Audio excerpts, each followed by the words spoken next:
Kami mau belajar taat dan setia. Kami mau tunduk sepenuhnya kepada kedaulatan Allah. Biar Roh Kudus berbicara kepada kami pada saat ini melalui firman Tuhan. Biar Roh Allah bekerja, memberikan pengertian, memberikan kami hati untuk bisa dimampukan menyelidiki rencana-rencana Tuhan yang besar dalam hidup kami. Sebentar kami akan duduk diam, tetapi Engkau berkata-kata atas kami. Di dalam nama Tuhan Yesus Kristus kami mengucap syukur dan sudah berdoa. Semua yang percaya berkata amin. Silakan duduk Bapak Ibu. Shalom. Selamat hari Minggu. Apakah keadaanmu sehat-sehat saja? Puji Tuhan. Tubuh, jiwa, roh kita sehat. Ya, puji Tuhan. Nah, hari ini kita akan melihat kebenaran firman Allah tentang disiplin rohani. Kehidupan kekristenan kita ingin mengalami hal-hal yang luar biasa, ya kan? Manusia punya banyak keterbatasan, tapi Tuhan tidak terbatas. Makanya ada lagu berkata, tak terbatas kuasamu Tuhan, gitu kan? Jadi ada sesuatu level yang tinggi di dalam kehidupan orang Kristen, yaitu ketika dia mengerti arti disiplin rohani. Seseorang akan menjadi orang yang hebat dalam keseluruhan kehidupannya, baik itu secara jasmani, secara rohani, ya, secara kedagingan, apapun. Dia akan mengalami perubahan yang signifikan kalau dia mengerti arti konsep disiplin rohani. Pertanyaannya sekarang, bagaimana menata hidup kekristenan kita supaya tidak amburadul? Terus kita melihat, kalau saya dulu lihat orang lain, kita lihat diri kita masing-masing. Jangan-jangan juga kita lagi amburadul sekarang. Amburadul dalam arti kacau. Kacau tentang kehidupan kekristenan kita, kacau di dalam mencapai sesuatu, tidak tahu juntrungannya. Ya, kita sudah melakukan ini, hasilnya tidak seperti yang kita harapkan. Kita sudah berdoa berkali-kali, kok tidak ada hasil, perasaannya gitu kan. Nah, kita mulai mengalami kelelahan, kita mulai capek, kita tidak tahu lagi bagaimana menemukan solusi di dalam setiap hal yang kita hadapi itu. Menata kehidupan disiplin rohani menjadi satu tolak ukur perubahan radikal dalam hidup manusia. Apakah itu menyangkut tentang keuangan, kesehatan, tentang masa depan, tentang damai sejahtera. Saya melihat pusat dari segala sesuatu yang kita kerjakan, yang ingin kita capai dalam hidup, dimulai dengan fondasinya disiplin rohani. Mari kita lihat Bapak Ibu, seberapa jauh tentang kedisiplinan rohani ini membawa perubahan, pengaruh besar dalam hidup kita sebagai orang-orang percaya. 1 Timotius pasal 4 ayat 7-8.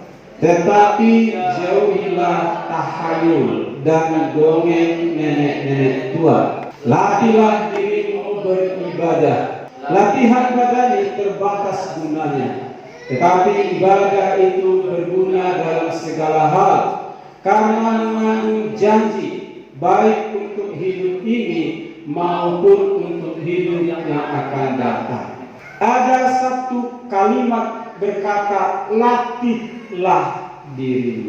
Latih berasal dari kata disiplin, atau yang biasa disebut dishare. Dishare itu artinya belajar dan berkembang menjadi disiplin, yang artinya ada pengajaran, ada pelatihan. Dalam bahasa Inggris, disciple disebut murid atau pengikut. Di situ diajar tentang kepatuhan, ketaatan, mengikuti semua aturan-aturan yang ada. Jadi kita pahami dulu apa itu disiplin. Disiplin itu adalah sebuah aturan yang harus kita taati.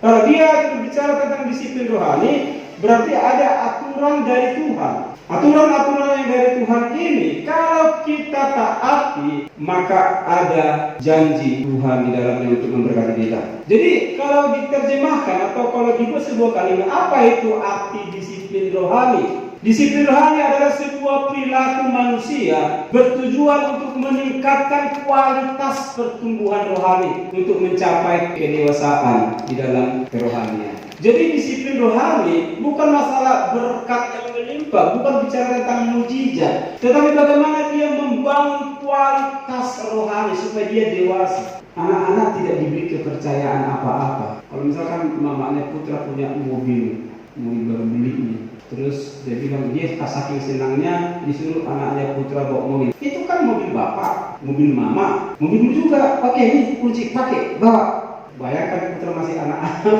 suruh bawa mobil baru, bisa nabrak-nabrak, ya kan?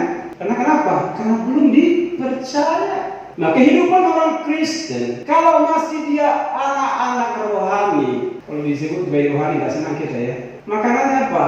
Yang enak-enak, ya susu gitu ya. Kalau firman Tuhan itu tentang berkat lah semua. Kalau begitu bicara tentang disiplin, teguran, nasihat, apalagi ditegor gitu kan, mukanya memerah gitu kan. Dan akhirnya saya ngomong lagi ke gereja lah, ditegor terus. Anak-anak coba tegur dia. Ngelawan enggak? Ngelawan, enggak mau dia maunya main. Ya, jadi kalau kita masih suka bermain-main di area kekristenan kita, datang nggak datang, nggak apa-apa ke gereja atau tidak, nggak masalah gitu kan. Itu juga kita masih anak-anak rohani. Misalnya katakan tidak akan Tuhan percayakan hal-hal yang besar bagi orang yang disebut anak-anak rohani. Nah itu sebabnya disiplin rohani itu penting supaya kekristenan kita, kekristenan yang dewasa, supaya bisa kita melihat Allah dalam perspektif yang benar, supaya kita mengenal Kristus. Makanya saya bikin lagu pertamanya itu kan, kalau menurut saya itu nilainya tinggi. Mengenalmu Tuhan, kerinduan hatiku. Semakin kita mengenal Kristus, maka kita akan tahu aturan-aturan yang Tuhan sudah tetapkan. Kadang saya lihat bapak-bapak ditangkap di razia karena tidak pakai masker di jalan. Dia bilang ngelawan dia sama petugas. Kamu jangan kurang ajar ya, saya ini orang tua. Ya, sudah jauh umur saya dari kamu. Gimana saudaraku? Kenapa bapak ini merasa dia benar sendiri? Karena tidak mengetahui peraturan. Padahal sekarang sudah ada peraturan kan? Kalau tidak pakai masker di luar sana ditangkap dan didenda. Bahkan disuruh nyapu gitu kan? Ada sanksinya ya? Pakai baju warna oranye gitu kan? Terus nyapu, ya kan? Dikasih suruh nyapu gitu sebagai sanksi.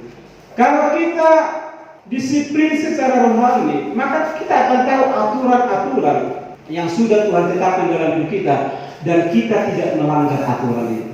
Ya, jadi tidak ada lagi alasan, kok kenapa saya tidak diberkati Tuhan, kok itu saya begini-begini saja.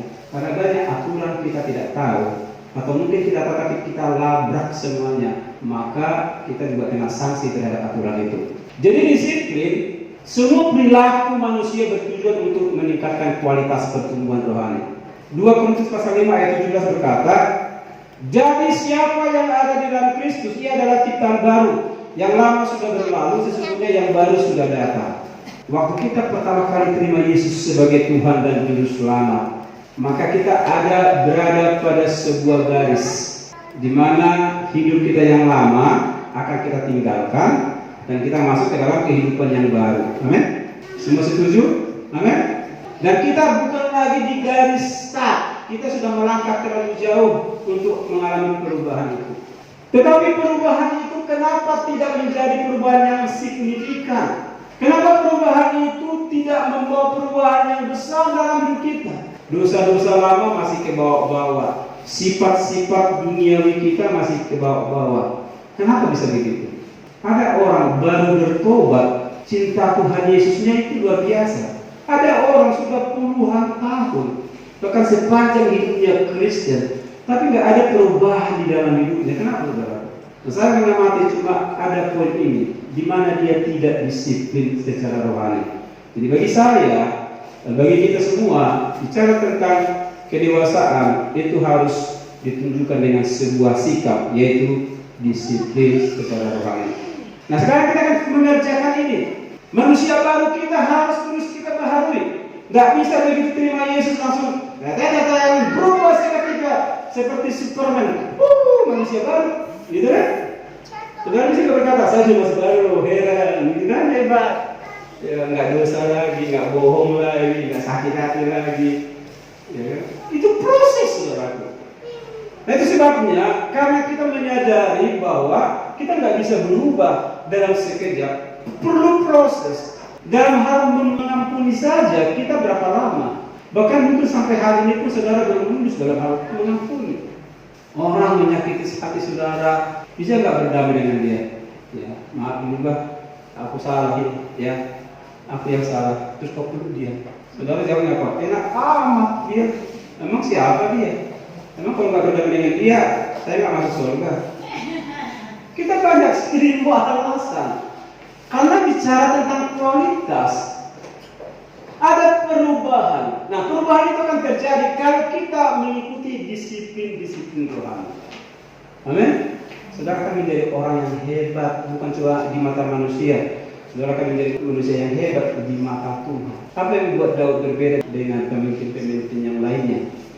Daud itu banyak dosanya. Benar. Dosa kesayangannya dia nggak bisa lihat saya cakap.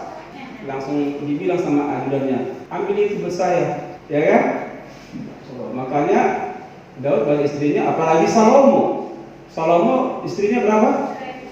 700 istrinya. Gundingnya berapa? 300. Dihitung semua 1000. Jadi kalau satu hari satu orang itu berapa tahun ketemunya? Gitu kan? Secara daging dia lemah. Kenapa Allah begitu sayang sama Daud? Kalau Daud salah, dia minta ampun sama Tuhan. Dia menyadari kesalahannya dan dia mau berubah, memperbaiki hubungannya dengan Tuhan. Dan dia belajar disiplin secara rohani di hadapan Allah. Dia mengakui dosa. Tidak banyak orang seperti Daud. Di mana kelebihannya? Waktu dia berdosa, dia kumpulkan para penyanyi-penyanyi, choir, kor, suara 1, suara 3, suara 5. Menjadikan Daud berdosa, Daud berdosa, Daud berdosa, dikombinasikan Daud berdosa. Bisa nggak saudara kalau lagi punya dosa, kau nyanyikan dosa itu? Ya, aku berzina, aku mata keranjang, aku mencuri. Nggak ada yang berani. Bahkan kalau saudara dituduh melakukan saudara orang berdosa, saudara kan jawab apa? Enggak kok, orang zaman fitnah ya. Padahal sebenarnya benar. Jangan fitnah ya gitu. Orang yang disiplin secara rohani, dia menyadari kelemahannya itu harus dibongkar, harus ditelanjangi, harus dibereskan, harus dituntaskan. Amin. Saudara akan menjadi orang Kristen yang dewasa di dalam Tuhan kalau kita melangkah dengan satu pijakan, yaitu disiplin secara rohani. Ya, perilaku lama seseorang akan berubah secara perlahan-lahan. Proses tentang mengampuni di dalam diri saya itu lama sekali. Sekarang kalau diminta itu hati saya, ya, saya nggak mau dendam. Yang paling sulit dalam hidup adalah kalau hati kita disakiti padahal kita nggak pernah melukai dia, itu kita akan marah, benar nggak? Dan saya juga marah di situ. Tapi puji Tuhan, saya sudah lolos dari area itu. Jadi sehebat apapun orang membenci saya, merendahkan saya, sudah tidak ada rasa sakit hati itu. Saya hanya bisa berkata, ya Tuhan, jamahlah hatinya. Udah cukup sampai di situ. Dan itu tidak mudah prosesnya. Dan kalau kita sudah naik ke level itu, saudaraku, saudara akan orang Kristen yang sangat luar biasa. Saudara akan bisa menyembuhkan banyak orang yang terluka. Biasanya orang yang hatinya terluka suka melukai orang lain. Jadi hati yang terluka itu suka melukai yang lain. Dengan apa? Kata-kata. Kalau ada orang kata-katanya pedas, kayak cabai gitu ya, cabai yang paling pedas. Sedikit ngomong langsung gitu kan. Sedikit ngomong langsung mengira, menunjukkan bahwa dia sedang terluka, belum disembuhkan luka itu. Makanya untuk lepas dari semuanya ini, apapun keadaan rohani kita, saudara harus masuk dalam disiplin rohani. Ya.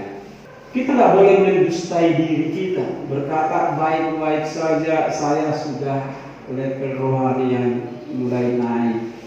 Kadang-kadang sering kita membenarkan diri dengan dibumbui kesetiaan, keterlibatan kita dengan banyak pelayanan. Saya kan sudah hamba Tuhan, saya sudah memberitakan Injil, maka level kerohanian saya lebih tinggi daripada yang lain.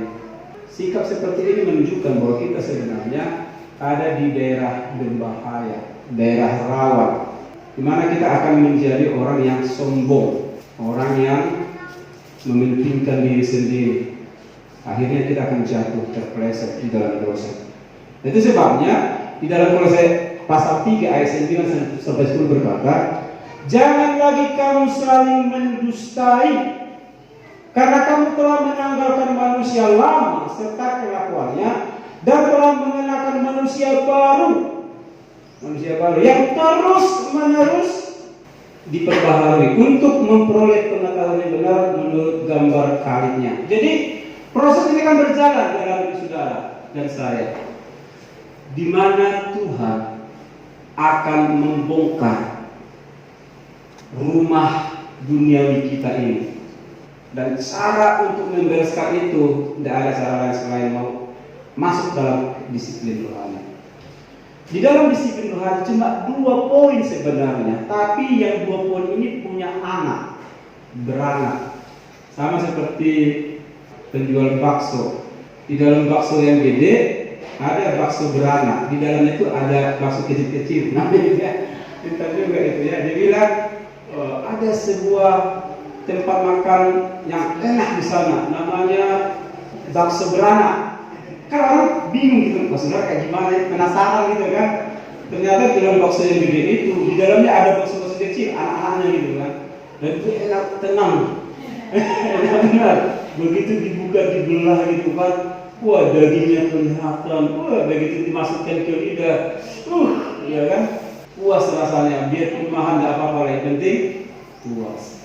Nah di dalam ayat ini saya katakan bahwa di dalam kedisiplinan cuma ada 2, tapi ada anak-anaknya, ada poin-poinnya, ada penjabarannya yang lebih luas. Cuma 2 saudaraku.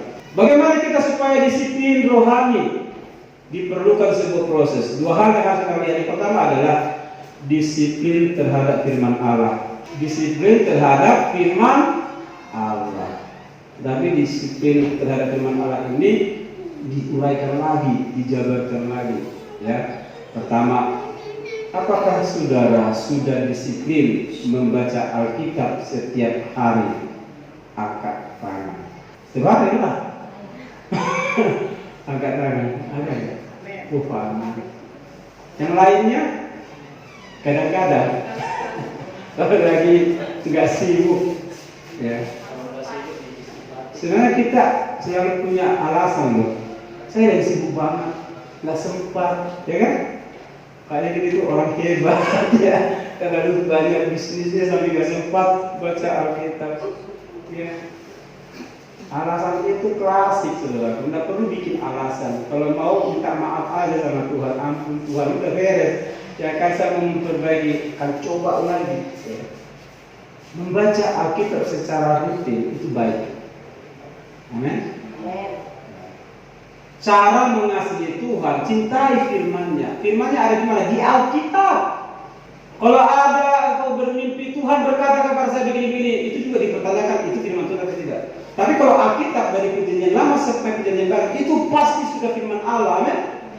Ini proses panjang sampai ada di tangan kita. Saudara beruntung punya Alkitab cuma 1 buku begini. Dalam perjanjian lama lembaran-lembaran saudara, itu juga nggak dibagi, hanya dibacakan oleh imam, oke? Dan jemaat bilang, orang saya bilang amin, haleluya, amin, terpujilah Tuhan, gitu. Cuma dibacakan doang di sini ya. Saudara pegang Alkitab, mau di kamar mandi, mau di mana, mau guling-guling sambil baca saudara, bisa sebenarnya. Pertanyaannya, mau nggak belajar disiplin baca Alkitab? Setiap hari, mau 1 ayat, mau 1 korikot terserah, mau 1 Alkitab, 1 hari dari Kejadian sampai Wahyu. Kalau bisa baca itu sehari, hebat juga ya. Gimana caranya? Udah jenius banget itu.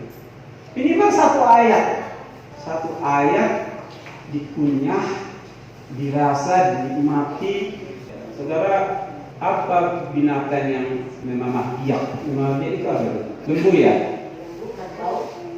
Dia mengunyah rumput itu, terus dikeluarin lagi dari perutnya, punya lagi, tambah manis, telan lagi, terus keluarin lagi, punya lagi, sampai sari-sarinya benar-benar dia dapat. Sehingga lembu memproduksi banyak susu. Kenapa? Yang dikunyahnya itu meresap sampai ke dalam tubuhnya, dikunyah terus. Baca Alkitab, saudaraku, kalau saudara masuk baca Alkitab, jangan baca Alkitab seperti dengan sebuah cerita. Sebenarnya yang lebih baik itu 3 ayat saja cukup. Tapi kalau saudara mau mengejar dengan 1 pasal, paling tidak saudara ada beberapa poin yang bisa saudara lakukan. Karena yang kedua, selain membaca Alkitab, kita harus masuk ke area yang bernama disiplin menyelidiki Alkitab. Orang awam bisa nggak? Bisa. Jangan kira cuma orang-orang teologi yang bisa. Saudara juga bisa. Amin. Selidiki. Bicara dengan Roh Kudus. Ya. Saudara perlu dibantu dengan buku bacaan rohani. Cari sendiri. Itu menyelidiki, saudaraku. Kenapa kita perlu menyelidiki? Supaya hati kita ini diyakinkan. Banyak sekarang orang murtad meninggalkan kekristenan karena mereka hanya membaca Alkitab, tidak menyelidiki. Menyelidiki itu digambarkan seperti akar. Akar mencari sari-sari makanan sehingga dia bisa menumbuhkan pohon itu menjadi besar. Mungkin nggak pohon itu besar tanpa akar? Bisa nggak kita lihat akarnya pohon cabai menumbuhkan pohon beringin? Bisa nggak? Nggak masuk akal itu. Pohon beringin pasti akarnya banyak. Pernah nggak lihat gambar sebuah pohon? Pohon itu ke atas kan berimbun ini kan, hampir sama tingginya pohon itu dengan akarnya sampai ke bawah. Pernah nggak lihat kan? Hampir sama. Besar akarnya, semakin dia dalam ke bawah, maka semakin tinggi lah. Karena asupan vitamin ke atas itu siap dia punya. Jadi dalam kekristenan disiplin tentang menyelidiki juga di situ. Periksa, baca Alkitab, kunyah, baca berkali-kali. Di Kolose 3 ayat 9-10. Kalau coba kita belajar munyah dulu sebentar ya. Munyah. Pertama dikatakan gini, jangan lagi kamu saling mendustai. Titik. Jangan lagi kamu saling mendustai. Kalau sekali doang itu kan masih kabur ya. Coba ulang lagi. Jangan lagi kamu saling mendustai. Maka kita akan ingat, Tuhan saya bisa berdusta sama si A, gitu kan? Lagi firman ini bicara kepada saya. Terus kita baca lagi, jangan lagi kamu saling mendustai. Apa artinya? Kenapa Tuhan berkata jangan lagi kamu saling mendustai? Jangan-jangan saya masih menyimpan bohong, berdusta. Kalau hari kemarin itu, 2 hari yang lalu ya, saya tuliskan di Facebook begini. Kita tahu bahwa mencuri itu dosa. Kalau ada gereja mengambil jemaat yang lain, gereja lain, bukankah itu pencuri? Gitu kan? Kalau saudara itu mengaku pencuri, hai pencuri, kembalikan itu jemaat orang lain, kayak gereja gitu. Itu kan dalam masalah mencuri itu bisa menyentuh semua aspek kehidupan kita. Jadi artinya kalau kita sudah masuk disiplin menyelidiki, kalau saudara mendengarkan pengajaran firman Allah, jangan berhenti telan habis. Amin. Kunyah dulu, periksa dulu. Mungkin tidak hari ini, kalau lagi pulang ke rumah, ada waktu sendiri dengan Tuhan, baca lagi Alkitab. Cari referensi di ayat itu. Kenapa ayat ini berkata? Saudara bisa. Cuma pertanyaannya, mau enggak? Amin. Karena dibutuhkan kedisiplinan, keseriusan. Baca Alkitab, pahami maknanya, dan apa kata ayat itu untukmu. Jadi kalau kita berkata, oh ayat ini buat tetangga saya, oh kayaknya sampai musik kawan ini, ayat ini. Jadi ayat di Tuhan itu ditujukan kepada orang lain, yang paling utama kepada dulu. Karena kita perlu bertumbuh sampai ke tingkat atau ke level kedewasaan itu yang Tuhan mau. Amin. Jadi yang pertama adalah disiplin yang pertama terhadap firman Allah, yaitu pertama membaca Alkitab. Katanya juga di belakang sana, mau nggak baca Alkitab mulai besok? Besok lagi besok kan hari Senin ya. Mulai besok hari Senin, Selasa sampai seterusnya 1 ayat atau 2 ayat atau kalau bisa sampai satu pasar, mau nggak berjanji? Jadi nggak ada yang kontrol, saudara yang kontrol diri sendiri. Saudara komitmen, disiplin, pokoknya satu ayat firman Tuhan setiap hari. Ibu Gembala sudah sampaikan itu. Ada tugas kepada anak-anak remaja pemuda, ya kan? Baca kitab Amsal. Satu ayat atau satu pasal? Satu pasal, satu hari. Coba lihat ada perubahan nggak? Kalau nggak dibaca, pasti nggak akan ada perubahan, yakin deh. Tapi kalau dia baca, apalagi dibaca dengan hati, diperiksa lagi, diselidiki lagi, saya yakin akan ada perubahan yang signifikan. Tuhan akan bekerja dalam hatinya, Tuhan akan berbicara, Tuhan akan memberikan inspirasi. Saya akan sampaikan nanti perbedaan orang yang memiliki firman dalam hidupnya, kelasnya berbeda. Dan itu di Alkitab dicatat, ya. Yang pertama dulu ya. Jadi disiplin memiliki firman Allah. Yang kedua, yang ketiga, disiplin merenungkan, membaca, menyelidiki, merenungkan tiga hal yang berbeda, tidak sama. Bagaimana merenungkannya? Merenungkan itu berbicara tentang mengaplikasikan, mempraktekkan. Biasanya itu disentuh dengan kehidupan kita sehari-hari, ya. Itu pasti berbicara. Makanya kalau saudara lagi kesetanan, kenapa nggak sih kesetanan? Kenapa disebut kesetanan? Karena tingkah lakunya seperti itu. Saya nggak berani ngomong seperti itu, ya. Coba firman Tuhan, ada nggak itu kita ingat salah satunya? Itu banyak yang hilang, ya. Hilang. Tidak ada di memori kita.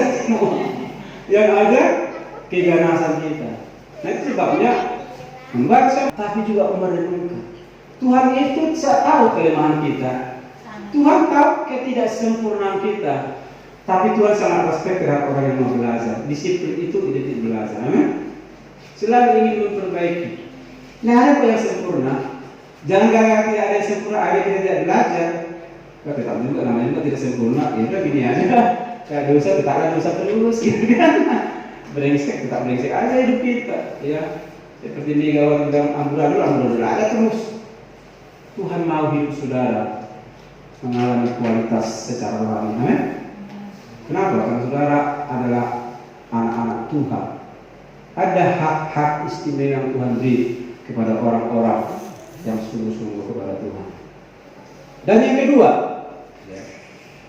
yang kedua adalah disiplin berdoa. Ya, semua orang Kristen, saya yakin juga kita semua di ruangan ini sudah selalu berdoa setiap hari, minimal waktu makan, ya. Saya mau di warteg, mau di mana pun saya berdoa. Dan doa saya itu kedengaran, saudara. Bukan berdoa dalam hati. Amin. Maka berdoa. Tuhan Yesus, terima kasih buat hari. Walaupun agak kelar gitu, ya. Sebelum saya pasti dengar bahwa doa Tuhan, Engkau baik, Tuhan Yesus. Dan saya makan menikmati berkat Tuhan. Kuduskanlah ini di dalam nama Tuhan. Di dalam nama Tuhan, di dalam nama Tuhan Yesus. Amin. Kalau makan lagi, doa. Amin. Memiliki keberanian. Kenapa kita bisa berani? Karena kita mengenal Tuhan kita. Kadang-kadang kesaksian kita ngomong tentang Tuhan Yesus kan susah, kan? Disibuklah dengan dikristenisasi. Yang mendingan doa kan? Ada kesempatan minimal punya dengar dalam nama Tuhan Yesus.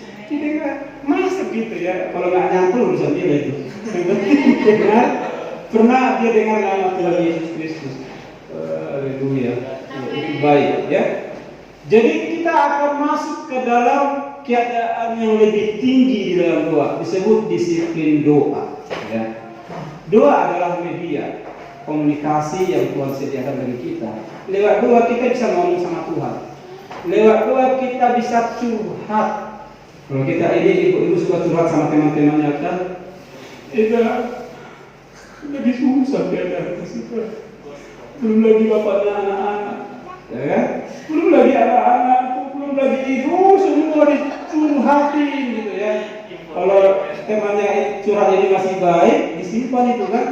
Tapi kadang-kadang muncul ke sebelah. Ayo bodoh, oh manusia ini. Ya dia kayak begini. Sampai dia bingung. Aku curhat ke si A, udah nyampe ke F. Ya kan? Nyampe. Ya. Saya bilang, ibu-ibu ya curhatlah di kaki Tuhan. Kalau saya tidak sanggup lagi menghadapi hidup saya hanya bisa berlutut di kaki Tuhan. Saya angkat tangan. Aku nggak sanggup Tuhan. Aku tidak tahu lagi caranya bagaimana. Di mana itu saya nggak ada uang. Saya bilang sama istri saya, ada rapat wilayah, saya ada kasih perpuluhan kan? Nggak ada uang. Dalam hati saya begini, ada nggak sih berkat Tuhan apalah gitu ya. Ya tiba-tiba salah satu klien saya yang di Kalimantan bilang, masternya sudah jadi, saya akan kirim. Saya bilang, Bapak jangan asal kirim, bikin DP dulu, tanda jadi. Ya kan? Kalau misalkan itu Bapak pun pelintir kan dia rugi gitu ya. Berapa Pak DP-nya? Dia kasih 3 juta lalu transfer. Ya udah saya transfer, bukan besok, bukan nanti malam, sekarang bagus. Saya mau konsisten. Wah. Oke, sebentar Pak ya. Tunggu sebentar langsung ditransfer. Saya bilang puji Tuhan. Saya cerita sama ibu gembala. Tadi saya nggak punya uang. Dalam hitungan menit itu ya, kami berangkat, uang itu sudah masuk, ya sudah bisa diambil. Sudah ada perbekalan. Kenapa bisa begitu saudaraku? Karena saya memiliki hubungan yang dekat dengan Tuhan. Seberat apapun masalah saya, selalu ada jalan Tuhan. Saya percaya Tuhan, ya. Sehingga saya nggak sungkan curhat. Bapak Ibu, kalau kau punya keadaan sesulit apapun, curhatlah dengan Tuhan. Udah nggak tahu lagi Tuhan. Anakku begini.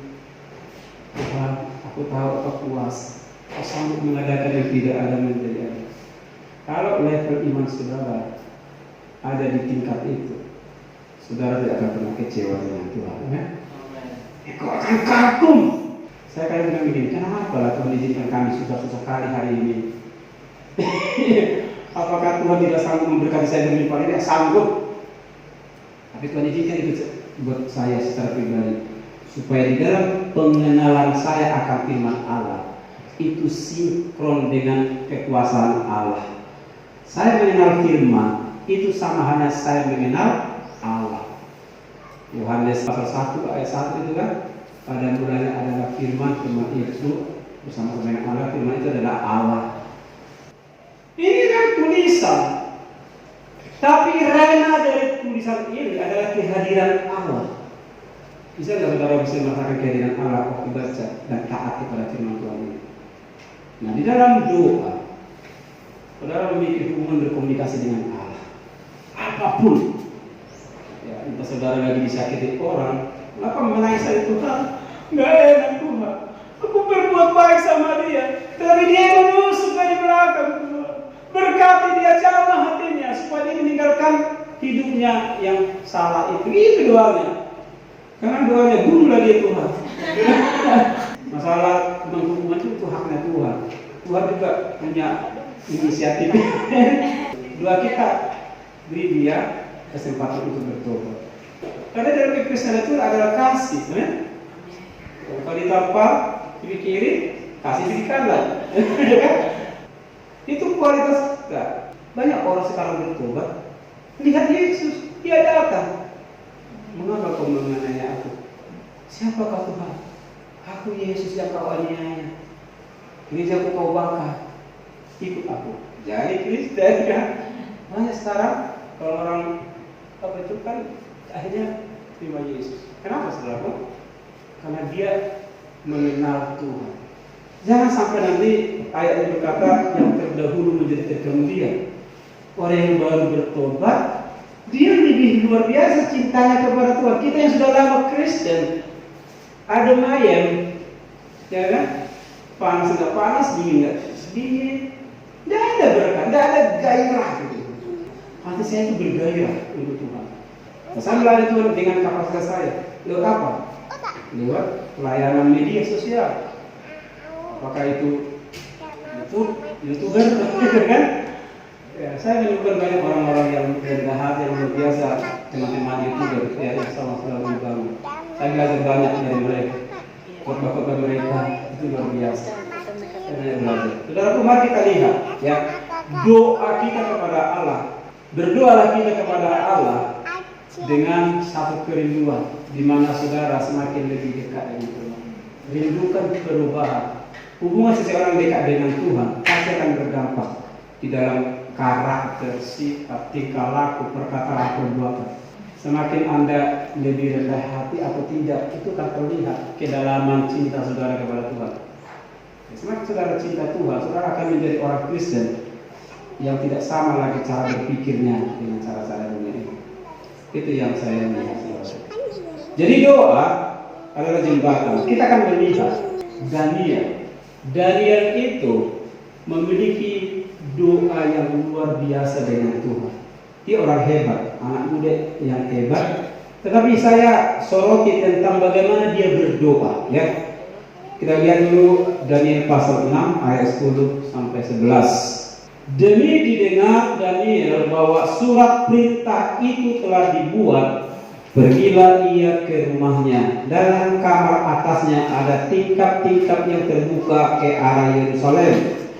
3 kali sehari ia berlutut, berdoa serta memuji Allahnya seperti yang biasa dia lakukan. Kalau kita baca ayat ini, kita akan mengenal sosok Daniel. Dia berdoa kepada Allah 3 kali sehari, berdoa dan memuji Allah, bukan karena dia punya masalah.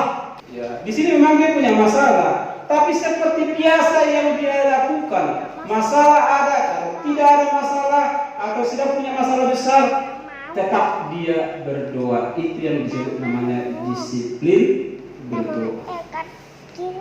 Ada surat perintah, ada ancaman dalam dirinya. Dia akan menerima hukuman karena dia tidak taat kepada perintah raja untuk menyembah patung. Sebuah perbuatan yang tidak mudah. Karena kalau apa yang benar dilakukan orang, belum tentu semua orang bisa terima, benar nggak?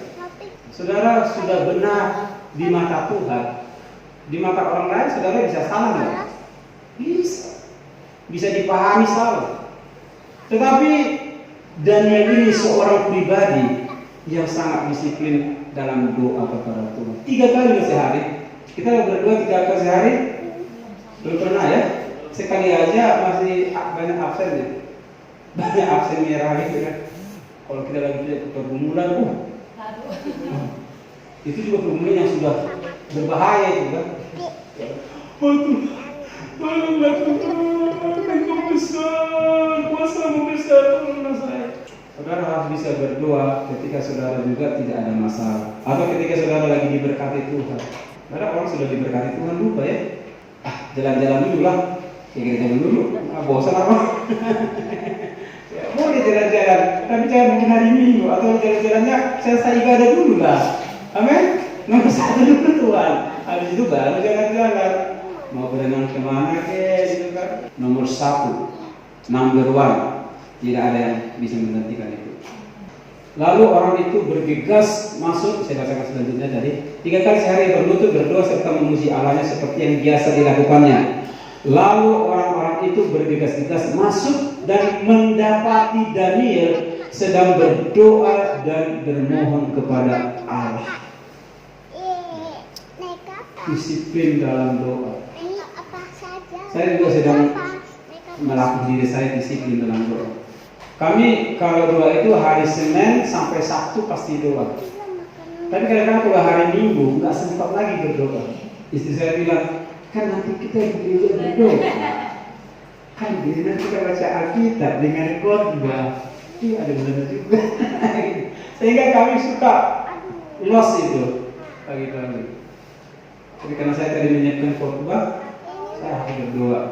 Bila mereka absen, saya nggak boleh absen. Saya harus tetap berdoa kepada Tuhan. Melatih disiplin berdoa, men. Kalau ini kita lakukan, apa yang terjadi? Maka kita akan memiliki kehidupan yang sangat luar biasa. Salah satunya yang paling menonjol, perhatikan ya. Yang paling menonjol di dalam kehidupan orang Kristen yang disiplin, baik di dalam disiplin firman Allah, disiplin dalam doa, maka dia akan menjadi orang yang cerdas. Benar nggak? Kita lihat Daniel pasal 1 ayat 19 sampai 20. Raja bercakap-cakap dengan mereka, dan di antara mereka sekalian itu tidak didapati yang setara dengan Daniel, Hananya, Misael, dan Azaria. Maka bekerjalah mereka itu pada raja dalam tiap-tiap hal yang memerlukan kebijaksanaan dan pengertian yang ditanyakan raja kepada mereka. Didapatinya bahwa mereka 10 kali lebih cerdas daripada semua orang berilmu dan semua ahli jampi di seluruh kerajaan Israel. Contoh yang bisa kita lihat di dalam kitab Daniel ini, ada Daniel, Hananya, Misael, dan Azaria. Ada 4 orang pemuda memiliki kualitas kecerdasan 10 kali lipat dari orang-orang yang ada. Di mana pengaruhnya? Kenapa empat orang ini bisa menjadi cerdas? Padahal orang ini adalah orang buangan, orang Israel, anak-anak muda Israel yang dibuang ke Babel dan disaring anak-anak muda yang berbakat, dikumpulkan, dilatih, lebih cerdas. Saya juga merasakan itu ya. Di antara kami 4 orang saudara, anak saya itu selalu juara 1. Tadi saya mengatakan kepada Bapak Ibu, saya merasa ada kualitas bertambah ketika kedisiplinan rohani itu saya terapkan dalam hidup. Tuhan tambahkan pengetahuan. Dulu saya bodoh, bisa disebut Tuhan. Jadi kemampuan daya nalar saya itu mulai ditambah Tuhan. Itu terbukti dalam pendidikan waktu saya menyelesaikan S2 ini. Menyadari bahwa membaca Alkitab, disiplin secara rohani, membangun hubungan dengan Allah, membuat saudara akan diberikan Tuhan kecerdasan. Saya merasa orang bodoh, tidak punya kelebihan apa-apa. Tapi kalau Tuhan pakai, bisa saudara. Saya tidak tahu. Cuma hanya bilang begini, kalau Daniel bisa dipakai Tuhan lebih cerdas dari orang-orang 10 kali lipat, maka kita pun bisa Tuhan angkat lebih baik. Amin. Saya tidak bilang bahwa saya lebih cerdas yang lain, tapi dengan Kimson yang lama, dengan Kimson yang baru sekarang, Tuhan membuat sebuah level yang naik. Ada tingkat kecerdasan itu. Dan semua kita juga akan diperolehkan Tuhan. Yang penting kita mau belajar disiplin, ya. Disiplin secara firman Allah, disiplin secara doa akan meningkatkan kualitas saudara. Masalah-masalahmu, Tuhan akan berikan hikmat, mengemas, menyelesaikan. Kita kadang-kadang ketika menghadapi masalah yang berat, ya, di mana tidak ada jalan keluar, kan sulit juga. Nggak ada jalan keluar, gimana jalan keluarnya? Ternyata orang-orang yang disiplin secara rohani, mereka diperolehkan Tuhan dengan hikmat. Kita akan banyak nanti menyaksikan Tuhan, ya, menyaksikan bagaimana Allah begitu luar biasa memberkati kita. Ya. Jadi saya garis bawahi tentang poin ini. Kadang-kadang kita melihat kelemahan orang lain, kita ahli, ya. Melihat kelemahan saudaramu, kelemahan siapa saja pun, kita bisa cepat nanggap. Tapi kita seringkali tidak bisa melihat kelemahan diri kita, dan kita tidak tahu bagaimana mengelola kelemahan itu, menggantikan kelemahan itu menjadi sebuah kekuatan. Itu jarang. Kalau ada seseorang bisa melihat kelemahannya, ya, bisa menulis kelemahannya itu, dan dia mulai memperbaiki, dia punya strategi untuk memperbaiki kelemahan itu menjadi sebuah kekuatan, maka saudara akan mengalami kualitas hidup dalam kekristenan, dalam iman kepada Kristus. Saudara akan menjadi orang yang luar biasa. Disetarakanlah seperti Daniel sadar dan ya, kita dan semua akan mengalami perubahan yang sangat luar biasa kalau mulai taat di dalam disiplin rohani. Amin.